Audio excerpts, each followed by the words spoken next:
Howdy, howdy. Hey, it's Monday.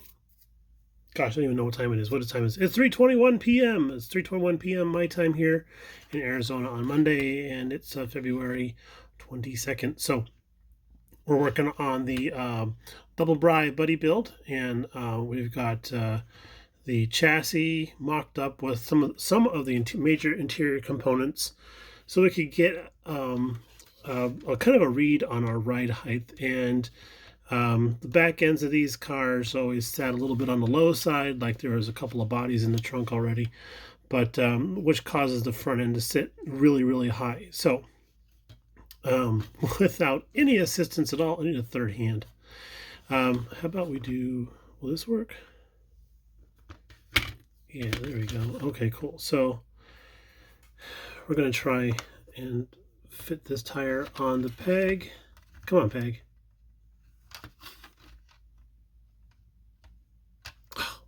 Funky butt loving. All right, so now we got the wheel on. You can see that's a lot of gap between the fender and the tire. So, I mean, with better lighting, we would even see that you could see the top of the springs. So, we're going to lower the front end. How much we're going to lower, I'm not 100% sure yet, but it's going to be like, I don't know, 15 scale inches, I guess. I don't know. But the rear wheels, we had the rear end in there and it kind of fell out earlier, but the rear wheels are tucked up and they're real nice. So I was thinking about raising the rear end a little bit, but then I thought, nah, it's going to be taking away some of the style of that. So we're going to fiddle with the front end here and cut that spindle. And then let's see here. Can we get in a little closer? There we go. So we're going to take that spindle and slice it off right against the back there, and then see if we can't slide it up so that the top of the spindle is at the top of that little notch right there. So I think that'll work. If it doesn't, that's fine. I can always take it off and move it again. So we're going to be good. But when I'm doing this type of thing, I always want to have some sort of geographical landmark where I can move that piece to, so that I can mimic it on both sides. I get better than 50% chance of getting the front end level with itself rather than having one wheel high. And yeah, we do have our shocks and springs in there, and it kind of came when I was working on that Corvette kit, I came across the idea of gluing the springs in first, and I thought, you know what, if we just go ahead and mock everything up and then slip those springs in there, and then we can glue them, because these are exposed up here at the top, we can glue them in place and then let it cure up overnight, which we did, and everything's nice and solid. So I can take the chassis out and the springs stay in place, and they stay at the right geometry, I guess is the best way to describe it. So everything seems like it's fitting together pretty well. We just want to make sure that we tuck in the front wheels a little bit, because it's just so high right there. And we are making sure that we have everything squeezed and squished together as best as possible. This little gap here between the firewall and the fender inner fender well is a little concerning. I'm not sure if I have my firewall too far back, because if I do, oh well, it's there now.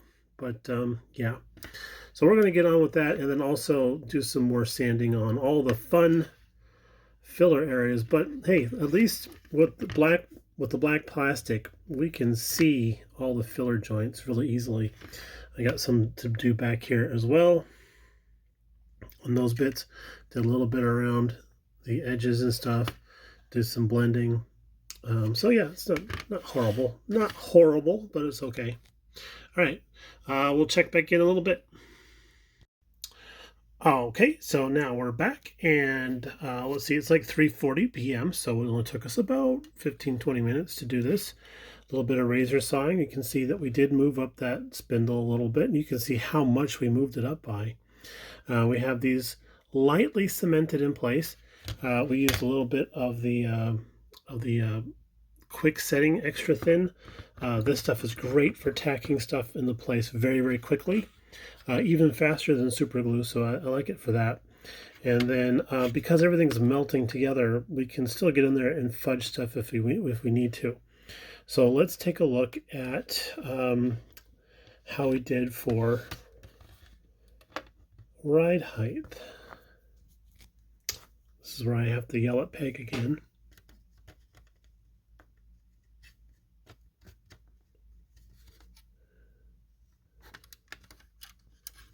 There we go. Okay, sorry about that.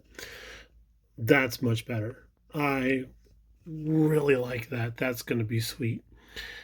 If the car sits level, that'll be perfect. If the car has a little bit of a dip in the front, has a little bit of a downward stance in the front, I don't mind that at all, but as long as it's not pointing at the moon anymore.